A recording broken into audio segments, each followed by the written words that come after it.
اعوذ باللہ السمیع العلیم من الشیطان اللعین الرجیم بسم اللہ الرحمن الرحیم الحمد للہ المتجلی لخلقہ بخلقہ والظاہر لقلوبہم بحجت خلق الخلق من غیر رویت الصلاة والسلام علی رسولہ الکریم وخاتم النبیین وجد المعصومین ابی القاسم محمد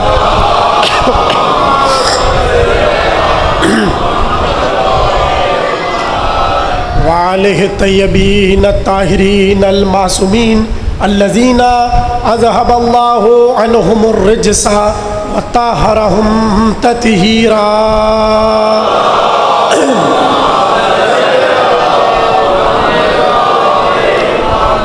ولعنت اللہ علی اعدائہم اجمعین من الآن الى قیام یوم الدین اما بعد فقد قال اللہ تبارکہ فی محکم کتابہ المجید والفرقانہ الحمید بسم اللہ الرحمن الرحیم قل اللہم مالک الملک تؤتی الملک من تشاء وتنزع الملک ممن تشاء وتعز من تشاء وتذل من تشاء بیدک الخیر انک علی کل شیء قدیر۔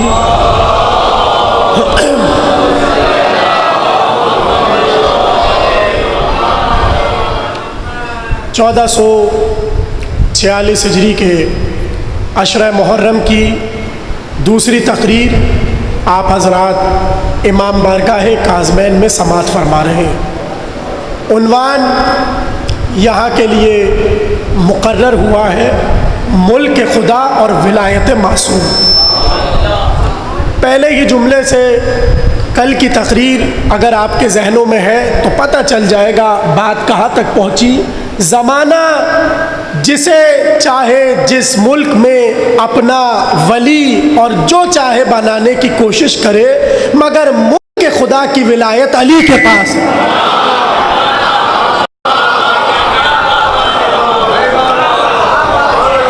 اس لیے کہ کل ہم نے نازک منزلوں سے آپ کو گزارا اور اس منزل تک لائے کہ حسین نے اللہ کے لیے سب کچھ قربان کر دیا۔ اب یہ خدا کے عدل کے خلاف ہے اگر حسین اللہ سے کوئی تقاضا کرے اور اللہ منع کر دے، نہ ہو اس کی قسمت میں کہ اولاد ہے ہی نہیں، لیکن ملک حسین کا تقاضا یہ ہے کہ فوراً سے پیغمبر کو حسین کہے نانا نہ ہو قسمت میں، حسین نے جتنے چاہے دے دیے۔ اور یہاں ایک عالم کا جملہ آپ کے حوالے کر رہا ہوں، یہ تو راہب کا اپنا مقدر تھا کہ یہاں حسین نے گنتی شروع کی تھی، 1 دیا، 2 دیا، 3 دیے، 4 دیے، 5 دیے، 6 دیے، 7 دیے، حسین 7 تک آئے تھے۔ اس نے کہا بس، حسین نہیں رکے تھے، وہ رکا تھا۔ کچھ کہہ رہا ہوں، حسین نہیں ٹھہرے تھے، وہ رکا تھا۔ اسے کیا پتا ابھی تو حسین کی ولایت کا دریا بہنا شروع ہوا تھا۔ اگر وہ اپنی کمظرفی نہ دکھا تھا، حسین اتنے دیتے کہ محشر میں آدم کے بچے ایک طرف ہوتے، راہب کے بچے۔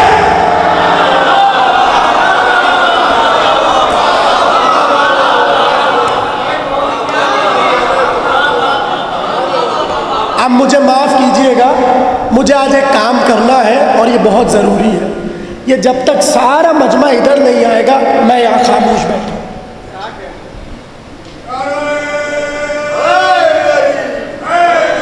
ادھر ادھر ادھر، یہ جب تک خالی نہیں ہوگا پورا مجمع میں نہیں بولوں گا۔ ٹیک لگانے کی جگہ یہاں پر بھی ہے، میں خاموش ہوں۔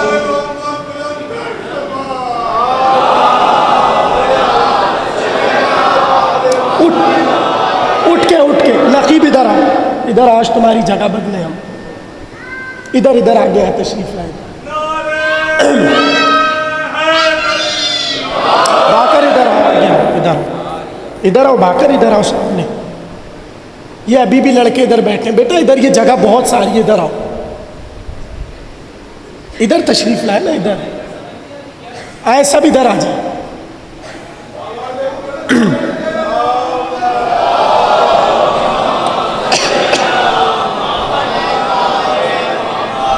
آپ دیکھیں نا، اب لگ رہا ہے مجلس کا ماحول، سب ادھر بیٹھے ہوئے، پتہ ہی نہیں چل رہا کہ ہم کس سے گفتگو کر رہے ہیں. تو توجہ کیا آپ نے؟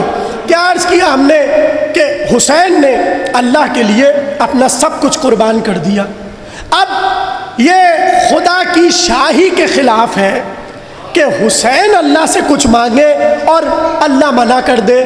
میرے سامنے عزادار بیٹھے ہیں، جملے کو ضائع نہ کیجئے گا، پڑھ کر بول رہا ہوں تحقیق کے بعد. میں نے بہت تلاش کیا، تاریخ میں یہ تلاش کیا کہ حسین نے اللہ سے مانگا کیا. اللہ سے حسین نے مانگا کیا؟ اس علم عباس کی قسم، حسین نے اگر کچھ مانگا صرف اپنے عزاداروں کے لیے مانگا. حسین نے جو مانگا آپ کے لیے مانگا. تو اب یہ اللہ کی شاہی کے خلاف ہے کہ حسین اللہ سے کچھ مانگے اور اللہ حسین سے کہے ہم نہیں دے رہے. اور حسین نے مانگا کیا؟ جو مانگا آپ کے لیے مانگا، جو مانگا اپنے عزاداروں کے لیے مانگا. اور جملہ آپ کے حوالے کر رہا ہوں، اگر کوئی آپ سے یہ پوچھے اچھا حسین کو اللہ نے ملک تو دیا، یہ تو بتاؤ حسین کے ملک کا نام کیا ہے؟ تو اگر کوئی سوال کرے حسین کے ملک کا نام کیا ہے، کہہ دیجئے گا حسین کے ملک کا نام ملک عزاداری ہے. حسین کے ملک کا نام ملک عزاداری ہے. اور ہر ملک کا یہی قانون ہے، جس ملک میں جائے اس کا ایک اپنا پرچم ہوتا ہے. ہندوستان میں جائے اس کا پرچم، آسٹریلیا جائے اس کا پرچم، پاکستان آئے اس کا پرچم، ایران جائے اس کا پرچم، عراق جائے اس کا پرچم. حسین کے ملک کے پرچم کا نام کیا ہے؟ بھائی دوسرے ملکوں کے پرچم ایک ملک کا دوسرے ملک میں نہیں لگا سکتا، یہ قانون کے خلاف ہے. مگر حسین کے ملک کا پرچم وہ ہے جو ہر ملک میں لگا ہوا ہے. اس پرچم کا نام کیا ہے؟ عباس کا.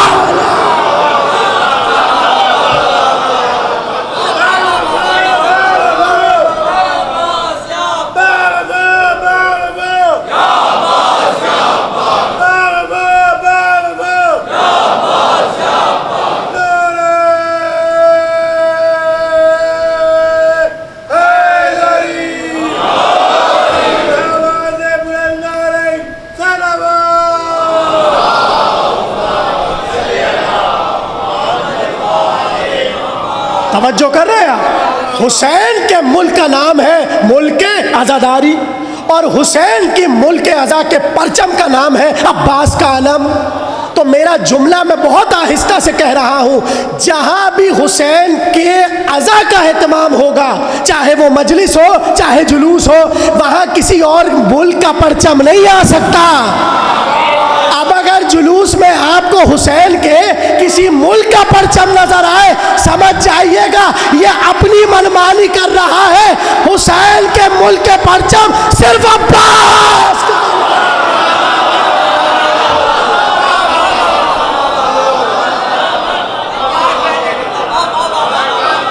یہی پیغام ہے ان تقریروں کا. حسین کے ملک کے پرچم کا نام عباس علمدار کا علم ہے. اس کے علاوہ آپ کسی بھی ملک کا پرچم لے آئیے کسی بھی نام پر. ہاں اچھا کس نام پر لا رہے ہیں؟ مظلومیت کے نام پر.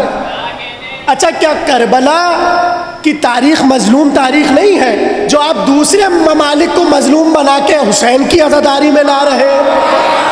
بھائی کچھ کہہ رہا ہوں سمجھیے اگر بات. خبردار، حسین کے ملک کے عزاداری کا پرچم ہے. ہاں جہاں پر نہیں ہے وہاں پر لے جاؤ، اس لیے کہ خیبر میں ہمیں علم مل چکا. جو خیبر میں جاگے تھے ان سے جا کے پوچھو تمہیں ملا، وہ کہیں گے نہیں. ان کا جلوس نکال لو، جس ملک کا چاہے پرچم اٹھا.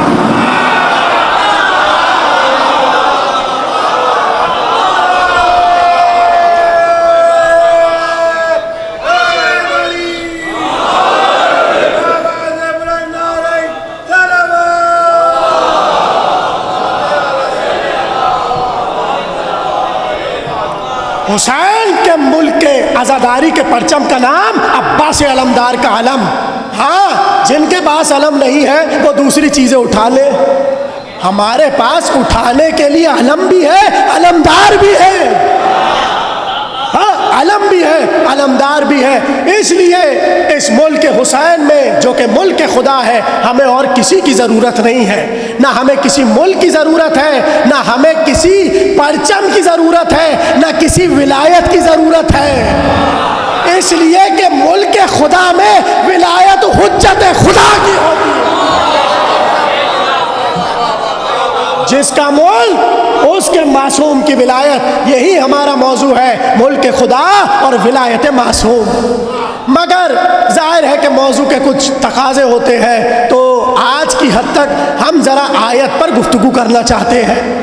ہاں دیکھیے, پڑھنے والے جانتے ہیں کہ باتیں کتنا مشکل ہوتی ہیں اور اسے حل کر کے آپ تک پہنچانا ہوتا ہے.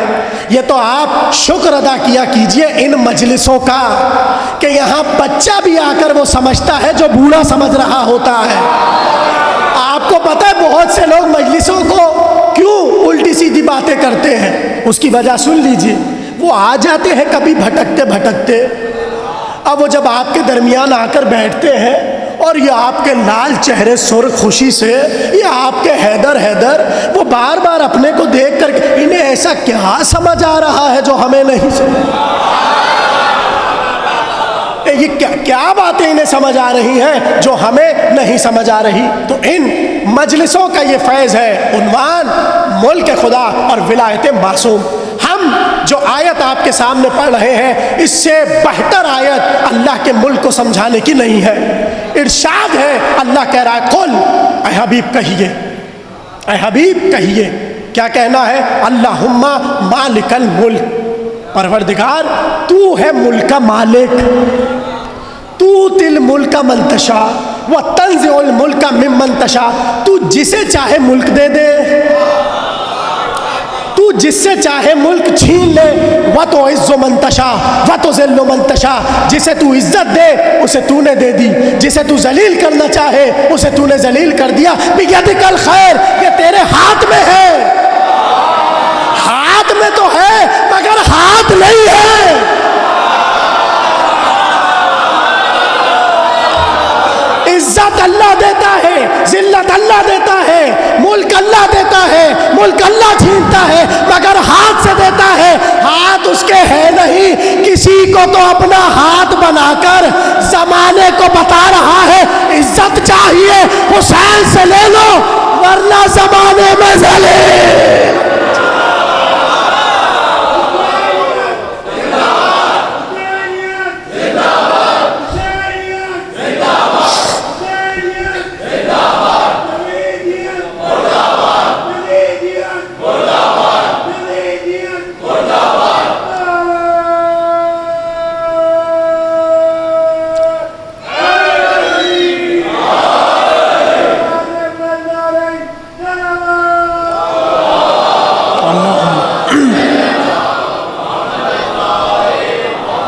اللہم مالک الملک, پروردگار ملک تیرا ہے, تو جسے چاہے ملک دے, تو جس سے چاہے ملک چھین لے, تو جسے چاہے عزت دے, تو جسے چاہے ذلیل کر دے. یہ تو تیرے ہاتھ میں ہے. انک علی کل شیء قدیر, اور تو بڑی قدرت والا ہے. ہاں میرے سامنے بڑا پڑھا لکھا مجمع تشریف فرما ہے. ایک بات تو بتائے, یہ قرآن میں کل کا مفہوم کیا ہے؟ دیکھیے بہت توجہ, جوانوں کو بتا رہا ہوں, بزرگ جانتے ہیں. فرض کیجئے یہ ہمارے سامنے علی رضا بیٹھے ہوئے ہیں, ابھی انہوں نے سلام پڑھا. میں ان سے کہتا ہوں علی رضا جاؤ مجمع کو جا کے یہ کہہ دو کہ کل ہم 12:30 بجے کاظمین کے منبر پر بیٹھ جائیں گے. ابھی آئیں گے تو یہ آپ کو کیا کہیں گے؟ کل 12:30 بجے قبلہ بیٹھ جائیں گے, آ جائیے گا وقت پر. یا یہ کہیں گے آپ کے درمیان آ کے علی رضا کہہ دو. بھائی جو سمجھا وہ تو بولے. علی رضا جا کر کہہ دو کل قبلہ 12:30 بجے بیٹھ جائیں گے. نہیں, یہ خلاف ہے گفتگو کے کہ جو جملہ میں نے کہا. بھائی جو جملہ کہا ہے بس وہ پہنچا دے. یہ تھوڑی کہیں گے جا کر کہہ دو. عجیب معاملہ ہے, اللہ اپنے نبی سے کہہ رہا ہے کل تم کہہ دو, اور نبی کہہ رہے کل.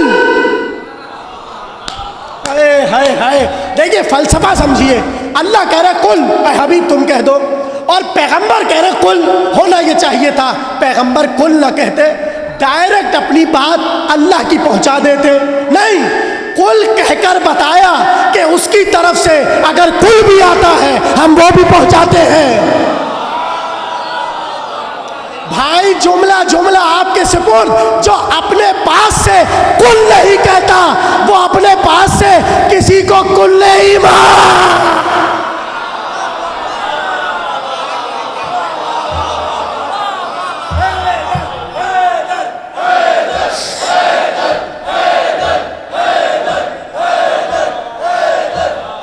کل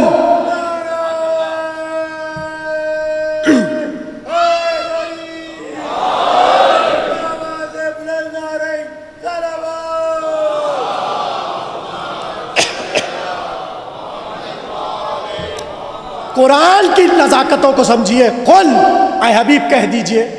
یا رسول اللہ یہ آپ قل کیوں کہہ رہے ہیں؟ کہا نہیں, ہم قل اس لیے کہہ رہے ہیں تاکہ زمانے کو بتا دے ہماری زبان پر کوئی حرف ہمارا ہے ہی نہیں, ہم اس کے کہے کے مطابق کلام کرتے ہیں. اس لیے کہ اگر ایک قل اپنے پاس سے کہہ دیا تو پورا دین مشکوک ہو جائے گا.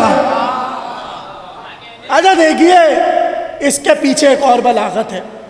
یہ رسول اللہ نے جو قل بھی کہا, علماء کہتے ہیں چونکہ بہت سے لوگ رہتے تو بزم رسول میں تھے لیکن وہ نبی کے کلام کو ہمیشہ مشکوک کرنا چاہتے تھے.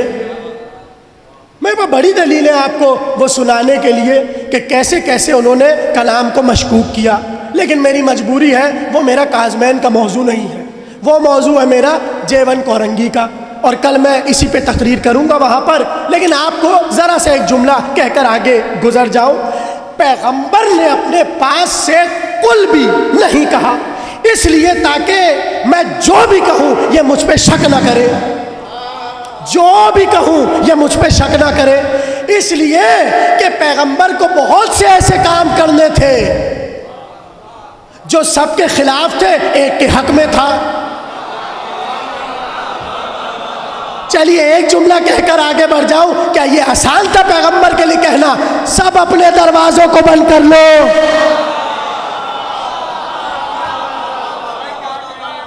مگر علی کا دروازہ کھلا رہے گا. تو آپ کیا سمجھتے جب نبی نے دروازے بند کروائے تھے تو انہوں نے کچھ نہیں کہا تھا؟ ارے انہوں نے پیغمبر کے لیے جملہ کہا تھا, ارے یہ دیکھو اپنی مرضی سے علی کا دروازہ کھلوا رہا ہے, ہمارا بند کروا رہا ہے. اور ایسے میں جا کر سب دروازہ مسجد نبوی پہ ایک دوسرے سے کہہ رہے تھے ارے یہ تو محبت علی میں بھٹک گئے, یہ تو محبت علی میں بھٹک گئے. واہ, علی کی محبت میں نبی الزاموں سے نہ بچ سکے, ہم کیسے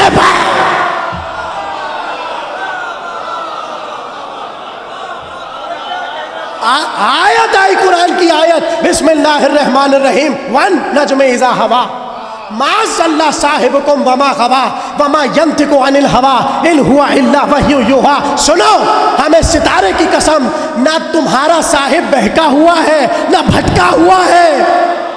تو قرآن تو کہہ رہا ہے بیٹھے بس میں ہی تھے, بھٹکا ہوا بھی کہتے تھے, بہکا ہوا بھی کہتے تھے.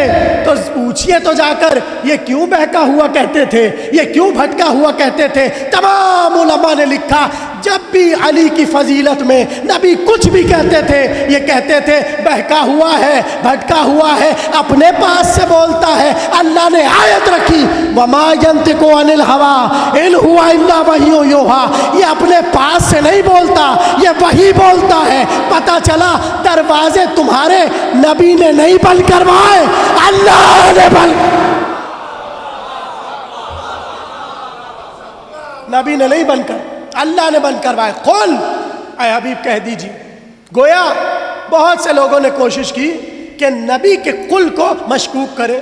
میرے پاس بڑے قصے ہیں تاریخ کے, مگر میں اپنے مجمع کو کیوں الجھاؤں، ایک قصہ ایسا یاد دلا دوں جو ہر ولایت علی سننے والا جانتا ہے۔ اور وہ قصہ کون سا ہے؟ جب نبی نے وہ کام کر دیا کہ جس کے نہ کرنے پر رسالت خطرے میں پڑ رہی تھی۔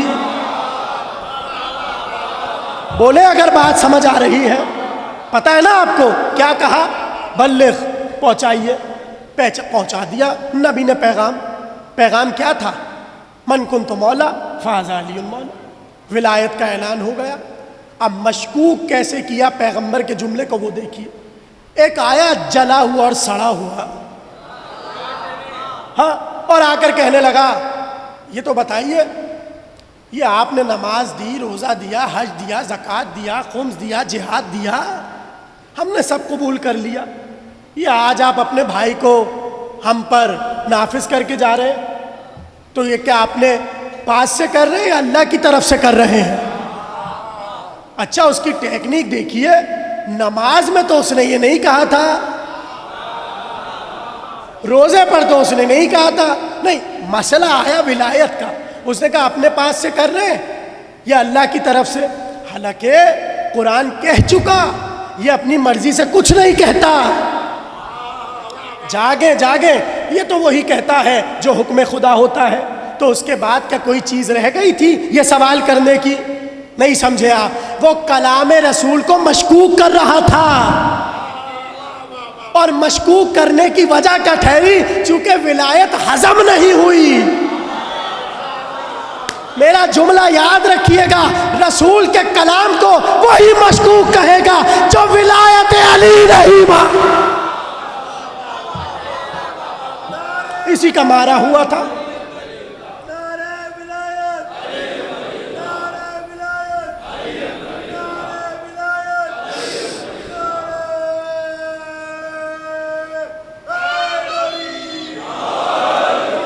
آیا اللہم صلی، آیا اور آ کر کہنے لگا اپنے پاس سے بنایا ہے یا اللہ کی طرف سے بنایا ہے؟ دیکھیے میں آج منبر پہ ایسی بات کہنے جا رہا ہوں، اور خدا کی قسم یہ صرف مولا کی عطا ہے، اور یہ عطا مجھے غدیر کے دن ہوئی ہے جو میں آپ کو عطا کر رہا ہوں۔ ہاں سننا چاہتے ہیں؟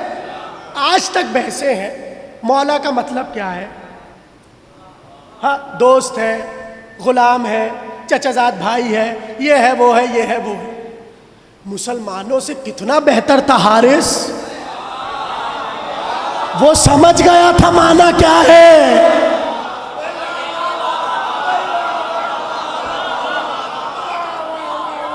وہ سمجھ گیا تھا معنی کیا ہے، جبھی تو آ کے اس نے کہا تھا اچھا اگر یہی بات ہے تو عذاب آ جائے۔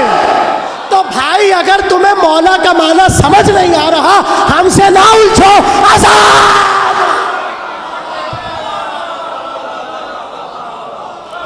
مثل حارث تم بھی عذاب مانگ لو اور برباد ہو جاؤ، برباد ہو جاؤ، بات ختم۔ قل اللہم مالک الملک، اے حبیب کہیے قل، سمجھ آ گیا آپ کو؟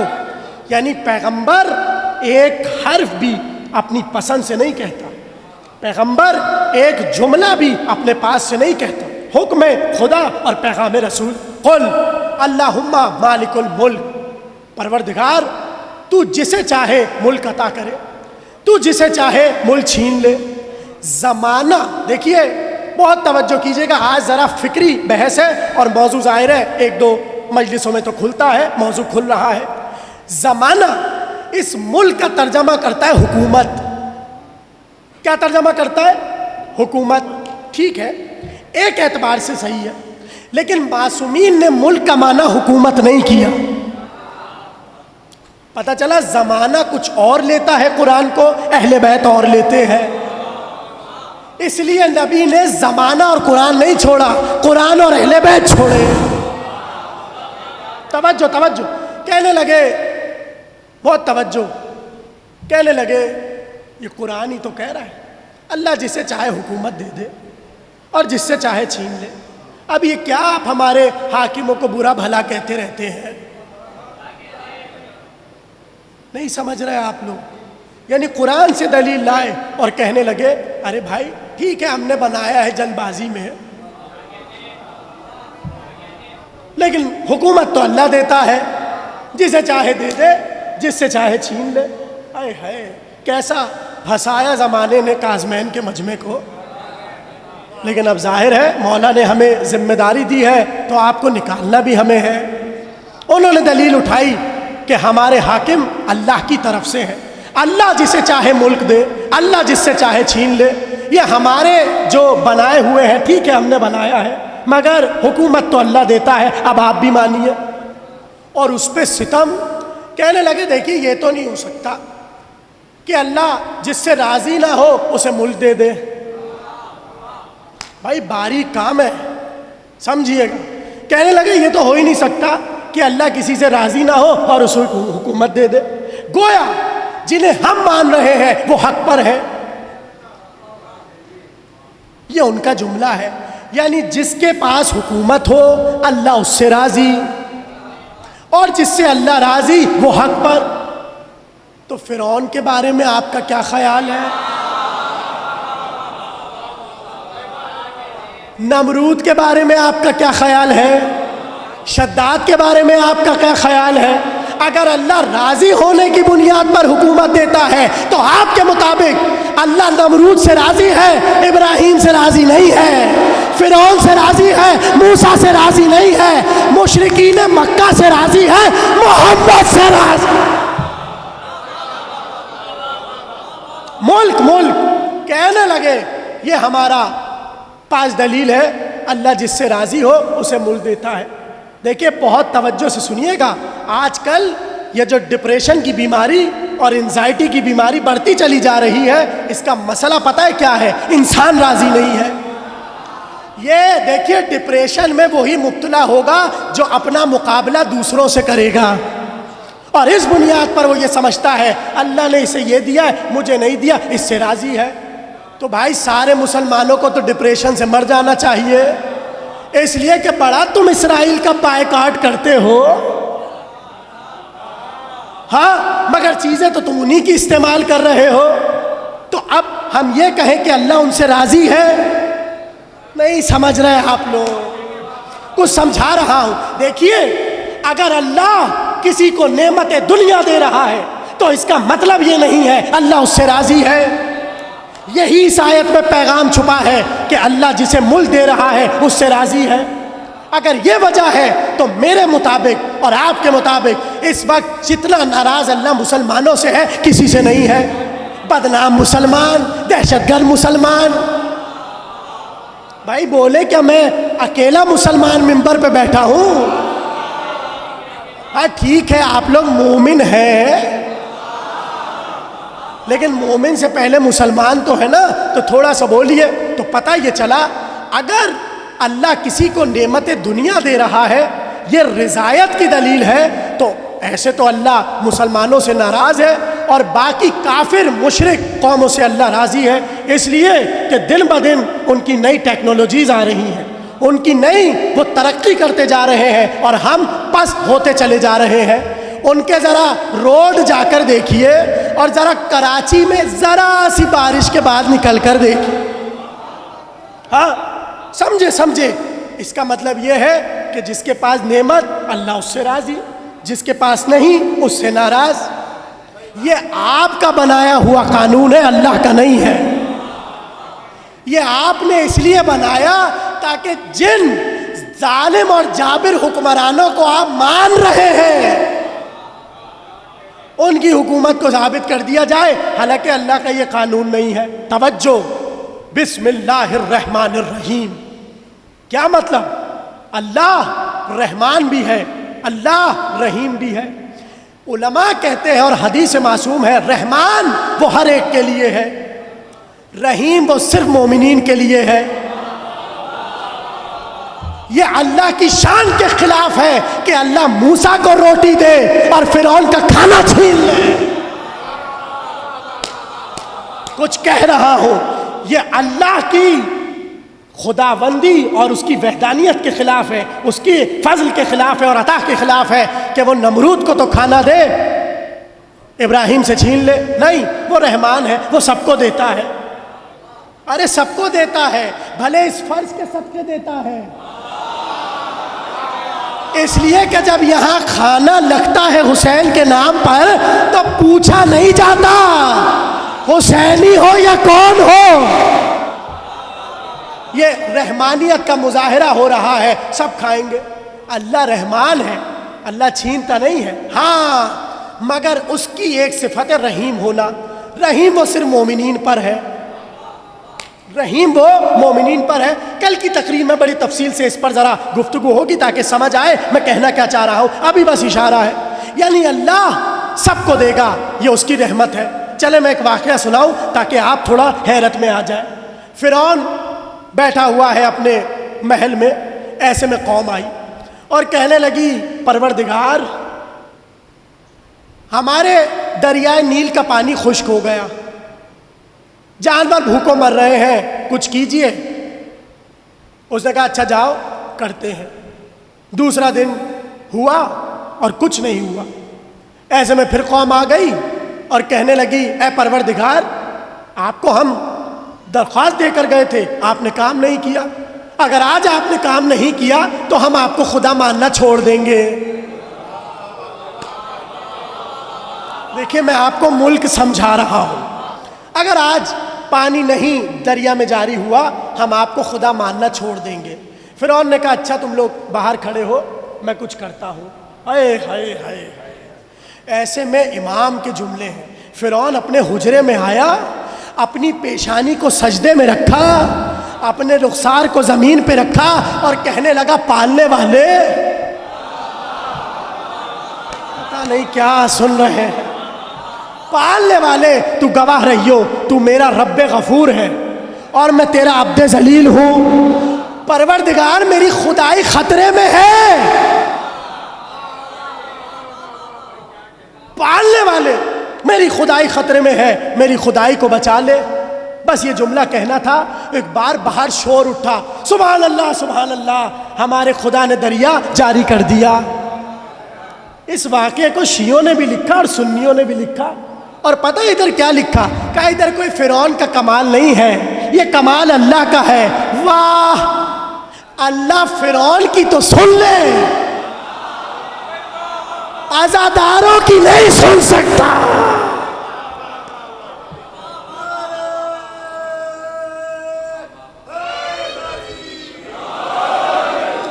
سمجھیے گا.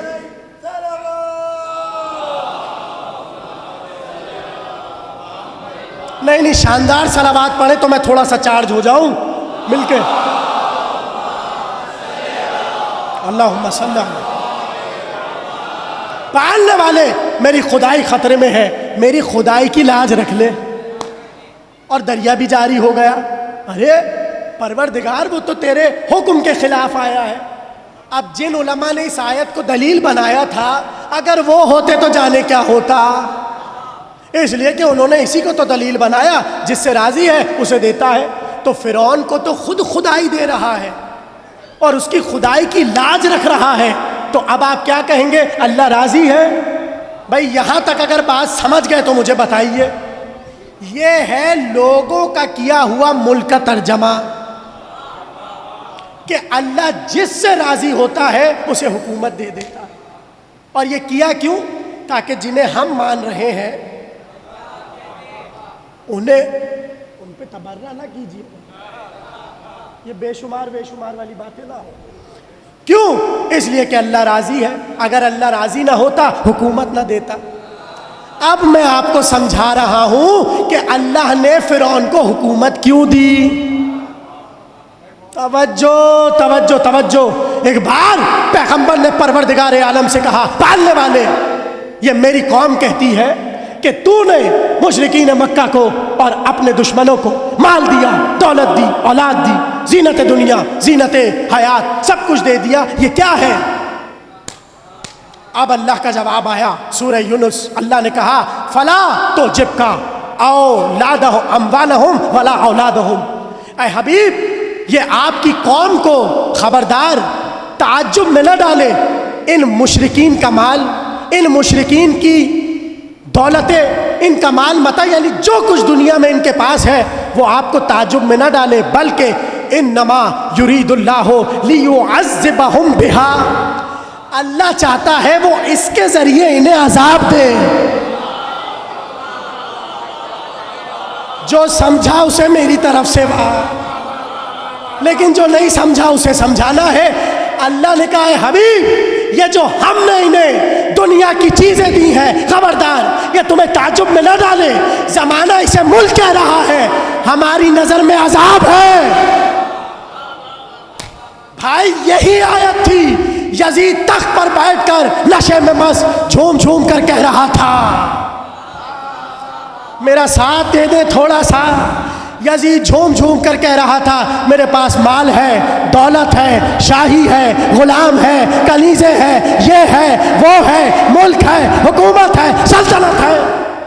وَتُعِزُّ مَن تَشَاءُ وَتُذِلُّ مَن تَشَاءُ، جسے وہ چاہے عزت دے، جسے وہ چاہے ذلیل کرے۔ ایک بار علی کی بیٹی نے بساط کو الٹ کر کہا جسے تو ملک سمجھ رہا ہے یہ عذاب۔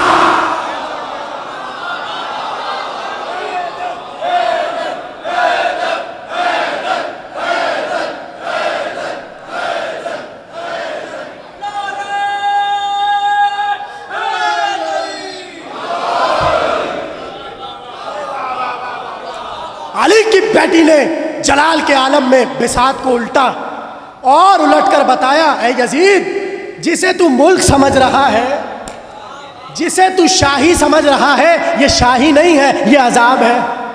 پتہ چلا جناب زینب نے بتایا جسے وہ ملک سمجھ رہا ہے یہ عذاب ہے، اور جسے وہ عزت سمجھ رہا ہے وہ ذلت ہے۔ پتہ چلا اگر اللہ کسی کو تھوڑی دیر کے لیے حکومت دے دے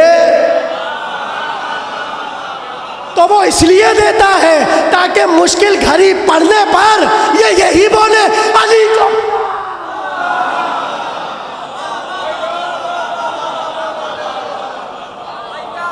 سمجھ رہے نہیں سمجھ رہے؟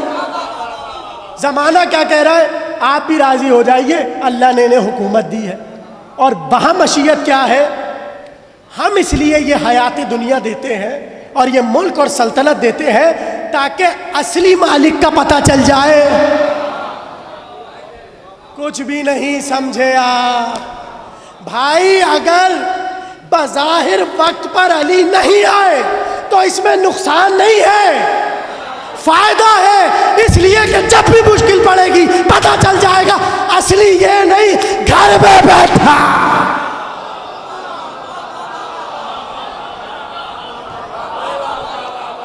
تُؤْتِي الْمُلْكَ مَن تَشَاءُ وَتَنزِعُ الْمُلْكَ مِمَّن تَشَاءُ، تو جسے چاہے ملک دے دے، تو جس سے چاہے ملک چھین لے۔ اچھا ایک آیت تو ایسی آ گئی قرآن میں، ہے میں تو اتنا ڈرا جب میں نے پڑھا، میں نے کہا لیجئے بھائی کیا موضوع اٹھا لیا میں نے، کیا کریں گے سادات کالونی والے میرے ساتھ کہ کیا موضوع اٹھا کے لے کر بیٹھ گئے۔ اس لیے کہ اللہ کہتا ہے کہ ہم نے نمرود کو ملک دیا۔ بس اب ایسی سمت میں آپ کو لے کے جا رہا ہوں کہ آپ کی حیرت بڑھ جائے گی، اور اب تک کی تقریر کا نتیجہ دے رہا ہوں، سب کی توجہ ہے۔ قرآن میں اللہ کہتا ہے الم تری الی الذی حاج ابراہیم، اے حبیب کیا آپ نے اس کی طرف نہیں دیکھا کہ جو ہمارے ابراہیم سے جھگڑا کر رہا تھا؟ ان آتاہ اللہ الملک، اور ہم نے اسے ملک بھی دیا تھا۔ ہاں اب کتنی مشکل میں آ گئے۔ ابھی تو ہم یہاں والوں کو ثابت کر رہے تھے کہ نہیں بھائی تم غلط کہہ رہے ہو، وہاں تو ابراہیم کے مقابل اللہ نے کہا ہم نے نمرود کو ملک دیا۔ بہت توجہ، ملک دیا ذلت کے لیے۔ بھائی یہی تو سمجھانا دیکھیں جب تک ملک سمجھ نہیں آئے گا آپ کو ولایت سمجھ نہیں آئے گی۔ ہاں ملک دیا ذلت کے لیے۔ اب پتہ کیسے چلا؟ قرآن کہتا ہے اے حبیب آپ نے اس کی طرف نہیں دیکھا جو ابراہیم سے جھگڑا کر رہا ہے، اور ہم نے ابراہیم اور ہم نے نمرود کو ملک دیا۔ ان آتاہ اللہ الملک۔ اب اس نے حکومت کے نشے میں ابراہیم کے سامنے کہا بلکہ ابراہیم نے اس سے کہا اچھا تجھے بڑا دعوی ملک اور سلطنت ہے، سن، وَإِذْ قَالَ إِبْرَاهِيمَ رَبِّيَ الَّذِي يُحْيِي وَيُمِيتُ۔ دیکھیں مناظرہ ہو رہا ہے، یا ابراہیم کھڑے ہیں اور تخت پہ نمرود بیٹھا ہے۔ نمرود کہہ رہا اللہ نے مجھے ملک دیا ہے، اب ابراہیم بتا رہے ہیں کہ ملک کیا ہے۔ توجہ، ابراہیم بتا رہے ہیں ملک کیا ہے۔ وَإِذْ قَالَ إِبْرَاهِيمَ، ابراہیم نے کہا رَبِّيَ الَّذِي يُحْيِي وَيُمِيتُ، میرا رب تو وہ ہے جو زندہ بھی کرتا ہے موت بھی دیتا ہے۔ ولایت کھلنے جا رہی ہے، میرا رب تو وہ ہے جو زندہ بھی کرتا ہے موت بھی دیتا ہے۔ کیا کیا اس نے حکم دیا کہ وہ جس کو پھانسی لگ رہی تھی اس کو لے کر آؤ، اور جو زندہ ہے اسے تختے پہ چڑھا دو۔ سمجھ رہے ہیں؟ یہ ہو گیا، جس کو پھانسی لگنی تھی اسے چھوڑ دیا، جسے چھوڑا ہوا تھا اسے تختے پر چڑھا دیا اور مار دیا، اور کہنے لگا ابراہیم تمہارا تو یہ دعویٰ تھا نا، رب تو وہ ہے جو زندگی بھی دیتا ہے اور موت بھی دیتا ہے، جس کی موت تھی اسے ہم نے زندگی دے دی، اور جس کی زندگی تھی اسے ہم نے موت دے دی۔ گویا اس نے یہ بتایا کہ ہمارے پاس ملک ہے، اور جو تمہارا دعویٰ ہے وہ ولایت تو ہمارے پاس بھی ہے۔ ابراہیم اب اس سے کیا جھگڑتے، عجیب جملہ ابراہیم نے کہا۔ ابراہیم نے کہا ان اللہ یاتی بالشمس من المشرق، توجہ توجہ، ان اللہ یاتی بالشمس من المشرق فاتی بہا من المغرب، میرا اللہ تو وہ ہے جو سورج کو مشرق سے نکالتا ہے۔ اگر تو اللہ ہے تو تو مغرب سے سورج کو نکال۔ میں اس وقت ہوتا تو کہتا ابراہیم یہ جملہ نہ کہیے،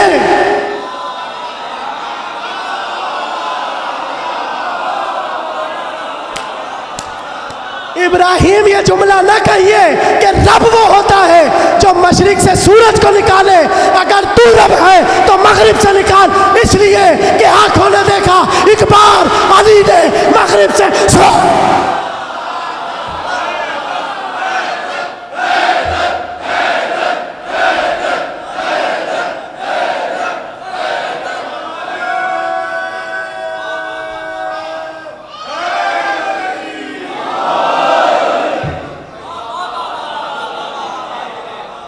ابراہیم یہ نہ کہو کہ رب وہ ہوتا ہے جو مشرق سے سورج کو نکالے، نہیں نہیں ابراہیم یہ مت کہو، اس لیے کہ سورج تو علی نے بھی نکالا، اور وہاں سے نکالا جسے دلیل بنایا ابراہیم نے ربوبیت پر۔ تو صبح قیامت تک کتنی بڑی دلیل تھی نصیریوں کے پاس قرآن سے کہ علی۔ اب تھوڑا سا سینسر ہے یہاں پر، میں سب نہیں بول سکتا ممبر پہ، نصیریوں کو تو موقع مل جاتا، آہا قرآن سے دلیل۔ اچھا نصیریوں پہ آپ لوگ اتنا ناراض کیوں ہو جاتے ہیں؟ ارے جب وہ اپنے والوں کو قرآن سے ثابت کر رہے ہیں تو کیا نصیری اپنے والے کو قرآن سے ثابت نہیں کرے گا؟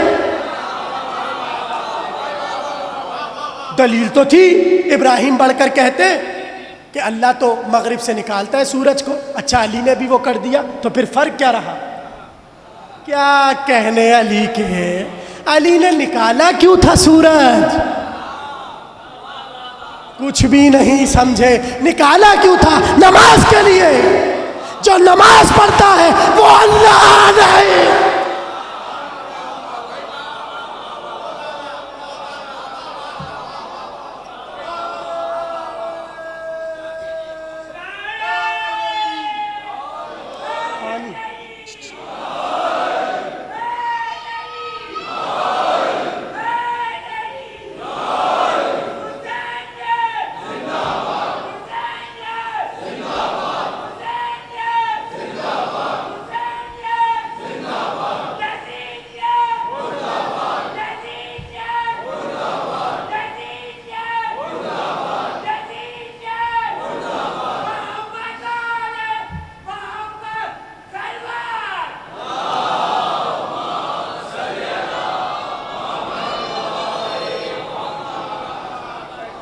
ابھی تو موضوع کی گتھیاں کھل رہی ہیں, ابھی تو میں اپنے موضوع پہ آیا ہی نہیں ہوں بھائی, ابھی تو میں موضوع کھول رہا ہوں. ابراہیم نے کہا ربی الذی ان اللہ یاتی بالشمس من المشرق فات بہا من المغرب, اگر تو خدا ہے تو سورج کو مغرب سے نکال کر دکھا. اب قرآن کہتا ہے فبہت الذی کفر. نہیں سمجھے آپ, ملک تھا ولایت نہیں تھی. ولایت یہ ہے, ابراہیم نے بتایا ولایت اس کے پاس ہے جو زندہ بھی کر سکتا ہے, جو مار بھی سکتا ہے, جو سورج وہاں سے نکالتا ہے جہاں سے نہیں نکالتا. اب جنہیں زمانہ اپنا بنا رہا ہے, ذرا کوئی واقعہ تو دکھاؤ کسی کو زندہ کیا ہو یا مارا ہو یا سورج کو نکالا ہو. جسے ہم مانتے ہیں وہ زندہ بھی کر سکتا ہے.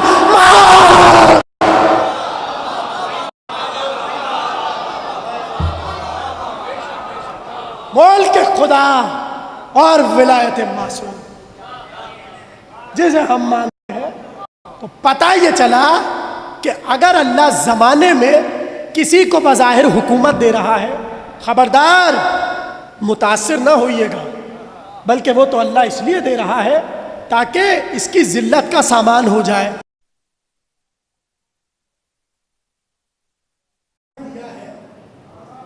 تو آپ ولایت کو سامنے رکھ کے سوال کیجئے, وہ ویسے ہی ہو جائے گا جیسے نمرود ہوا. قرآن ہے نا, قرآن فبہت الذی کفر. بس تقریر سمیٹ رہا ہوں, بہت توجہ. گویا یزید یہ سمجھ رہا ہے, بہت توجہ, تو آخری جملہ ہے فضائل کا. یزید یہ سمجھ رہا ہے ملک میرے پاس ہے. اب پتہ چلا حسین کیوں اہل حرم کو لے کر آئے. مصائب نہیں ہے, فضائل کا جملہ آ رہا ہے. اس لیے جو کام ابراہیم نے نمرود کے دربار میں کیا,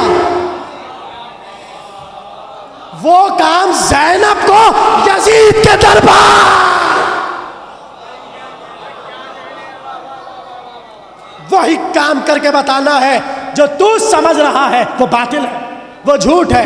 تو جس کے پاس ظاہری حکومت ہوتی ہے وہ زمانے کو کیا دے سکتا ہے. آخری جملہ عزاداروں کے لیے لطف اٹھائیں گے اور کل یہیں سے گفتگو شروع ہوگی. سب کا ساتھ ہے میرے ساتھ. آخری جملہ ہے فضائل کا, اور اس سے بڑا جملہ اب تک تقریر کا نہیں آیا. اب سوچئے میں کیا کہنے جا رہا ہوں, تھوڑا سا جاگ کر سنیے. آخری جملہ ہے یزید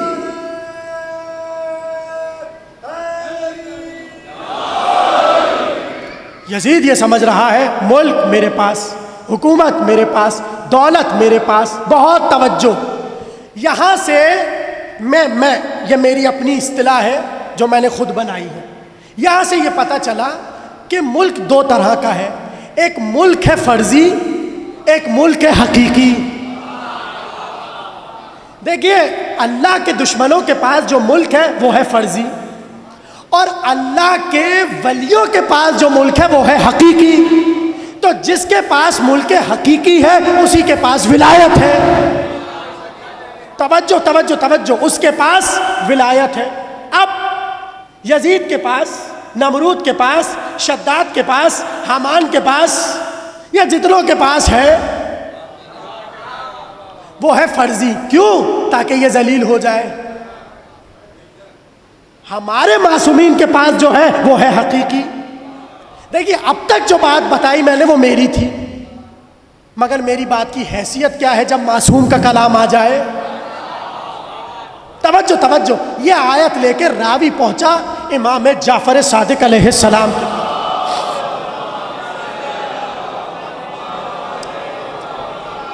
حالانکہ مجھے یہاں تقریر ختم کرنی تھی, لیکن چونکہ آپ بڑے محبت سے سن رہے ہیں تو بس ایک جملہ کہہ کے تقریر ختم کروں گا.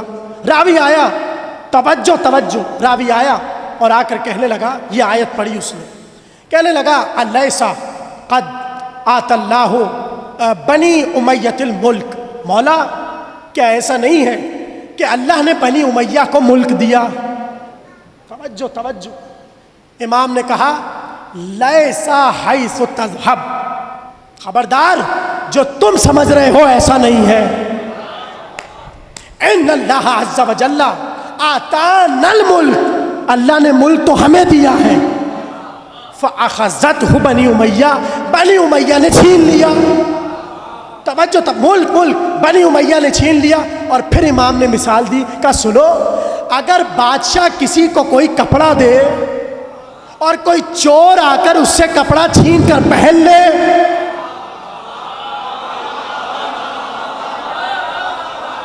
تو یہاں سے یہ کہتے ہیں کہ بادشاہ نے اسے دیا ہے. گویا صبح قیامت تک بتا دیا، اگر آل محمد کے ہوتے ہوئے کوئی بھی حکومت کرے، اس کا مطلب یہ ہے اس نے لباس چھین کے پہنا.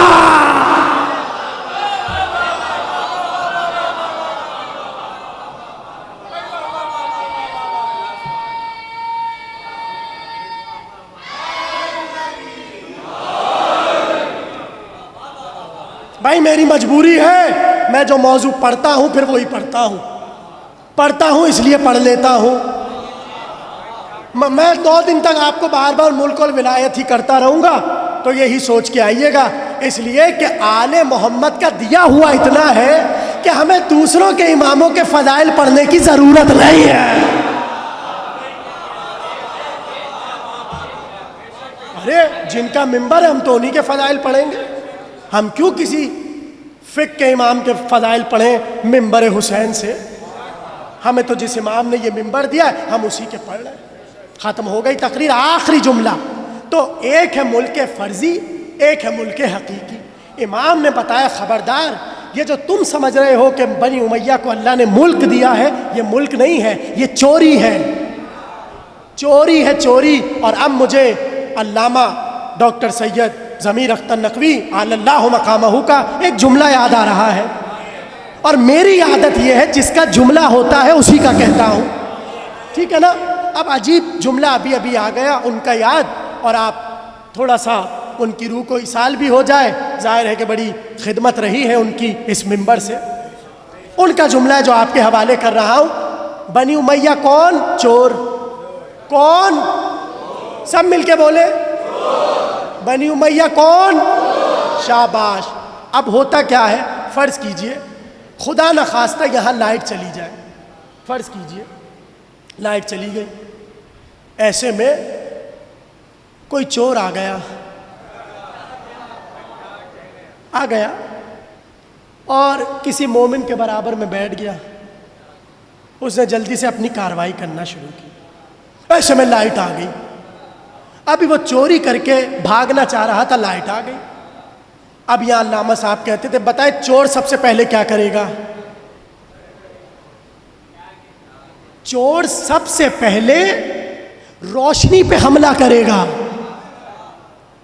اس لیے کہ روشنی بتا دے گی یہ چور ہے.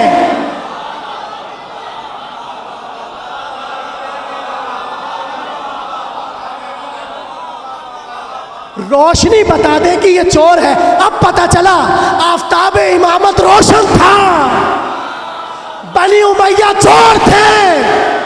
چوری بچانے کے لیے نواب پر حملہ کرتے جا.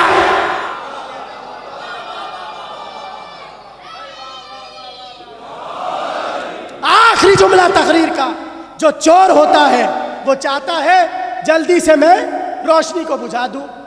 یزید کے پاس جو ملک ہے وہ بہت چھوٹا سا ہے، بہت چھوٹا سا. اس کی دلیل پتہ ہے کیا ہے؟ آخری جملہ، اس کی دلیل یہ ہے کہ یزید نے بڑی فوج جمع کی، مگر جن کو اس نے جمع کیا ذرا کبھی اگر آپ کو وہ مل جائے، اب آپ مجھ سے پوچھیں ارے وہ کہاں سے ملیں گے، وہ کہاں سے ملیں گے؟ امام کی حدیث سنا رہا ہوں. امام نے کہا ہمارے ہاں کچھ علماء یزید کے لشکر سے زیادہ بدتر ہیں. معصوم کی حدیث ہے، اس ممبر کی قسم یہ روایت موجود ہے. امام نے کہا یزید کے لشکر سے زیادہ برے اور گھٹیا کچھ ہمارے ہاں پائے جاتے ہیں. تو اگر کبھی آپ کو مل جائے، بہت آسان ہے اب ڈھونڈنا، بہت آسان ہو گیا. اگر مل جائے تو ان سے پوچھئے گا یہ یزید نے اتنی فوج جمع کی تھی، انہیں دیا کیا؟ آخری جملہ، ملک حقیقی اور ملک فرضی، جسے آپ چوری کا نام دے دیجئے، کیا دیا یزید نے؟ پوچھئے جا کر، کبھی انٹرویو لیجئے یا کبھی موقع ملے امام کے آنے کے بعد تو ان سے پوچھئے گا بھیا یزید نے تمہیں کیا دیا؟ وہ کہیں گے ارے وہ کیا دیتا بدبخت، اس کے بعد تھا کیا جب وہ ہمیں دیتا؟ کچھ بھی نہیں دیا اس نے ہمیں، وہ حکومتوں کے لالچ دیے تھے اس نے، فلاں زمین فلاں زمین فلاں زمین۔ عمر ابن سعد ایک زمین ہی پہ تو غرا رہا تھا، وہ تو حسین نے پہلے ہی بتا دیا تھا ایک گندم کا ذرہ بھی نصیب نہیں ہو، ملے گا کچھ نہیں، مگر یزید نے کہا تھا دیں گے۔ تو فوج یزید سے کبھی پوچھئے گا کہ تمہیں یزید نے دیا کیا؟ کچھ بھی نہیں دیا۔ ارے چلیے حکومتیں تو بہت دور کی بات، جب آئے تھے بڑا کام کر کے یزید کا، تو یزید ایسے لائن سے برابر میں مسندیں لگا لیتا اور انہیں بٹھا لیتا۔ نہ مال دنیا دیا، نہ حکومت دی، نہ دولت دی، اور نہ اپنا پہلو دیا۔ یہ یزید تھا۔ اب ذرا عابد سے پوچھو حسین نے کیا دیا، حر سے پوچھو حسین نے کیا دیا، بولے بھائی بولے، مسلم ابن اوسجہ سے پوچھو حسین نے کیا دیا۔ توجہ، راوی نے آ کر امام سے پوچھا، ہم کربلا والوں کے جوش اور ولولے دیکھتے ہیں، ان کے جذبے دیکھتے ہیں، وہ بوڑھے تھے، وہ ضعیف تھے، مگر ہر ایک تھا کہ بڑھ بڑھ کر کہتا تھا پہلے میں قتل، پہلے میں قتل، پہلے میں قتل۔ مولا یہ تو بتائیے آخر انہیں حسین نے کیا دکھایا تھا؟ آخری جملہ ہے، توجہ توجہ، حسین نے انہیں کیا دکھایا تھا؟ امام نے کہا سنو، جب شب عاشور حسین نے انہیں بٹھایا تھا تو ایک بار اپنی انگشت امامت میں کہا دیکھو حبیب، یہ عرش پہ تمہارا گھر، میں عزاداروں سے بات کر، اے حبیب یہ تمہارا گھر، مسلم یہ تمہارا گھر، عابس یہ تمہارا گھر، شوذب یہ تمہارا گھر۔ سب صحابیوں کو ان کے مکانات دکھا دیے، اور بیچ میں کس کا گھر؟ حسین کا گھر۔ کچھ بھی نہیں سمجھے آپ؟ ارے آج اگر اس مجمع میں کوئی کسی بڑے آدمی کے پہلو میں رہتا ہو، پڑوس میں رہتا ہو، اس سے پوچھئے کہاں رہتے ہو، وہ اپنے گھر کا پتہ ہی نہیں بتائے گا، فلاں صاحب کے برابر میں رہتے ہیں۔ حبیب کہاں رہتے ہو؟ مسلم کہاں رہتے ہو؟ عابس کہاں رہتے؟ حسین کے برابر۔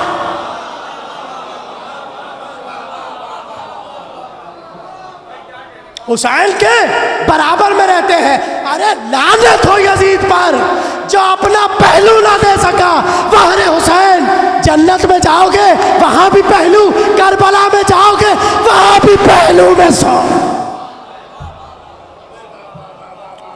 یہ ہے ملک خدا کا ولی کہ جس کی رسد جہاں تک ہوتی ہے وہ اپنے چاہنے والوں کو وہاں تک پہنچا دیتا ہے۔ ختم ہو گئی تقریر۔ ملک خدا اور ولایت معصوم۔ حسین چلے مدینے سے اور یہ کہتے ہوئے چلے جسے قتل ہونا ہے وہ آ جائے، جو گھر لٹانے کو تیار ہے وہ آ جائے۔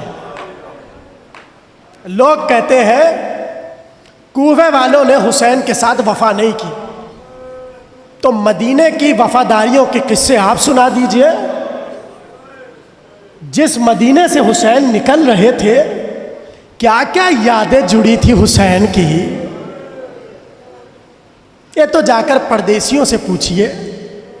جو کسی جگہ کا مستقل رہنے والا ہو اور جب اس جگہ کو ہمیشہ کے لیے چھوڑ رہا ہو تو بچپن سے ساری یادیں گردش کرنے لگ جاتی ہیں۔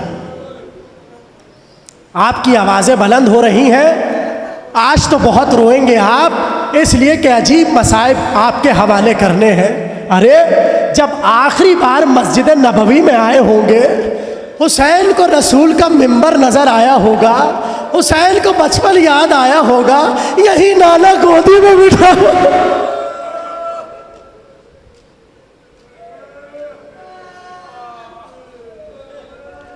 کتنی یادیں جڑی ہوئی تھی حسین کی مدینے سے. ہاں جب اس دروازے کے سامنے آئے ہوں گے جو دروازہ ماں پہ گرایا گیا تھا،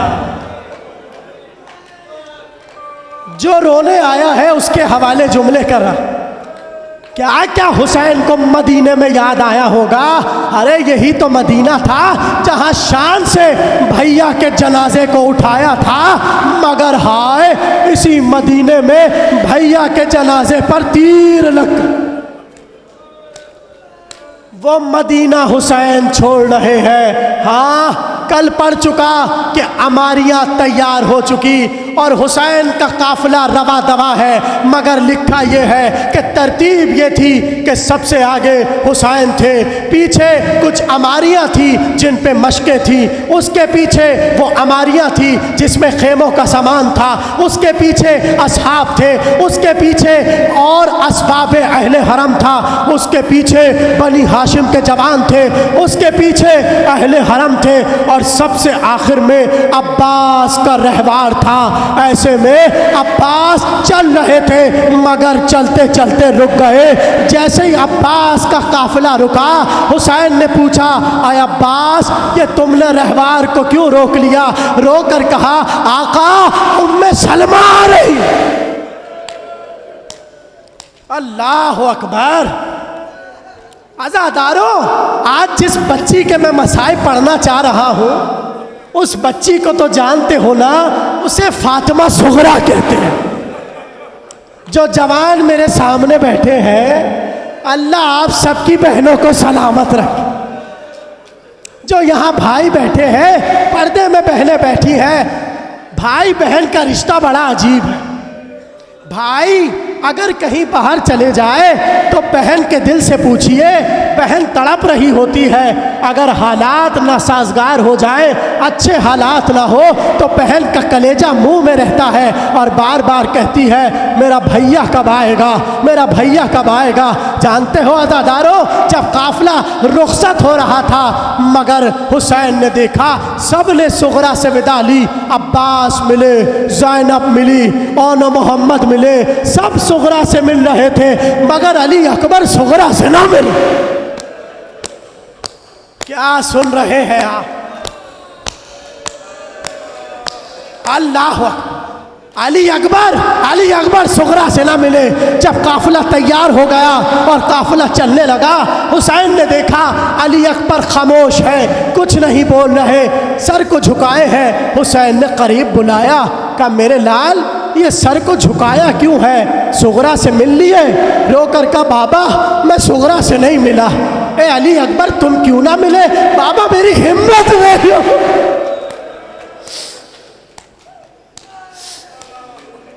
بابا صغریٰ سے ملنے کی ہمت نہیں ہو رہی. حسین نے کہا اے علی اکبر ہم امام کے بطور تمہیں حکم دے رہے ہیں، جاؤ جا کر بہن سے مل لو.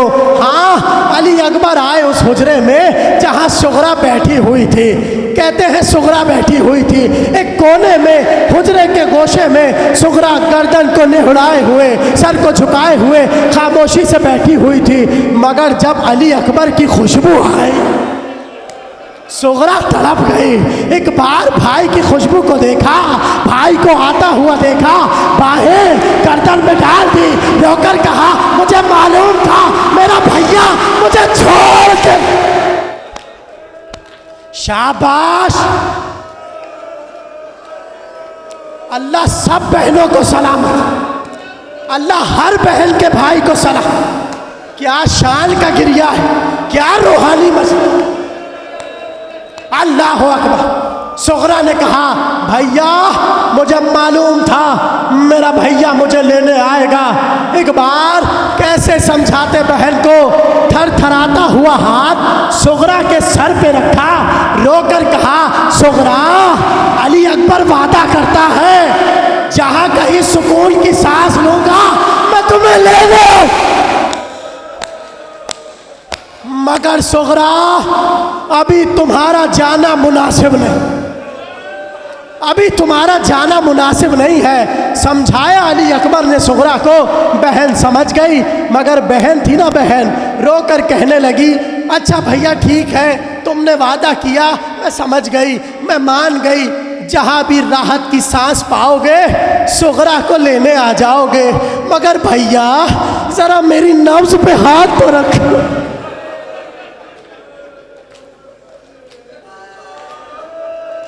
عجیب جملے میر مونس نے لکھے ہیں, وہاں سے پڑھ رہا ہوں. رو کر سغرا نے کہا بھیا ذرا میری نبض پہ ہاتھ تو رکھو. ایک بار ہاتھ تو رکھا. کہنے لگی بھیا دیکھو میری نبض بتا رہی ہے نا, اب میں زیادہ جی نہ پاؤں گی. بھیا میں زیادہ جی نہ پاؤں گی, میں نے گھر میں یہ باتیں سنی ہیں, آپ کا بیاہ ہونے والا ہے, آپ کی شادی ہونے والی ہے. بھیا وعدہ کرو جب صحرا پہنو گے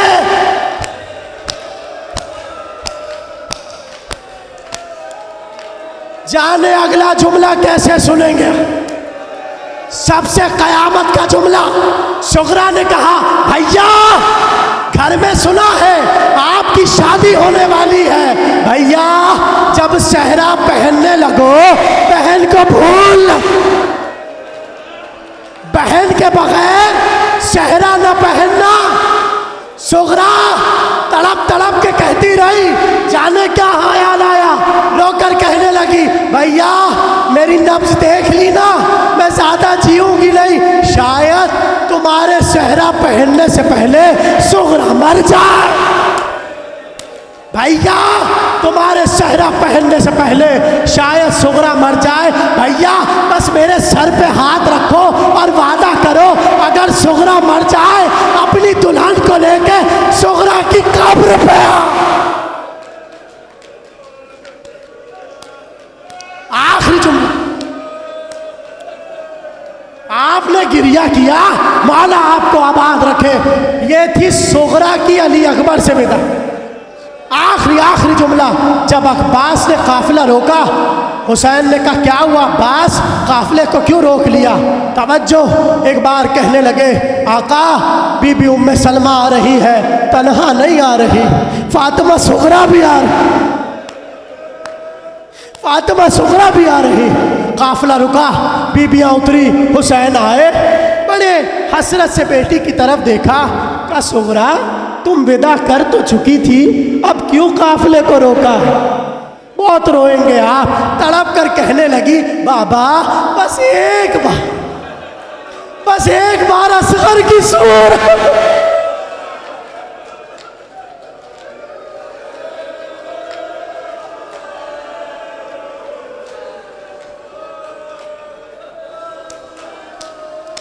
آخری جملہ, بابا آخری بار مجھے میرے چاند سے پھول کا چہرہ دکھا. حسین نے کہا عباس قناعتیں لگواؤ, علی اصغر کو لے کر آؤ.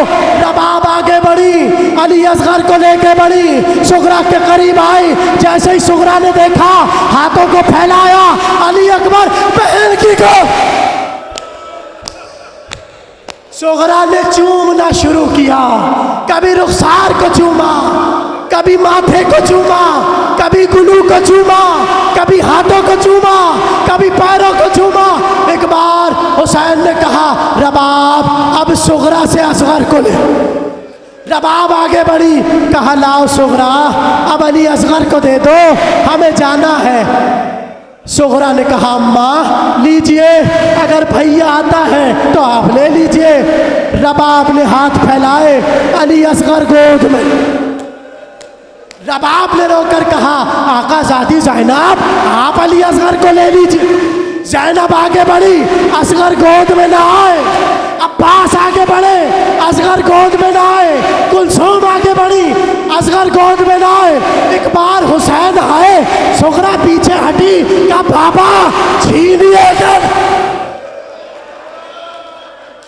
آخری جملہ, بابا چھینیے کا نہیں, اگر خود سے آ جائے تو لے لینا. حسین نے بلایا, اصغر نہ آئے. ایک بار آگے بڑھے, کان میں کہا علی اصغر اور بلا کا دے.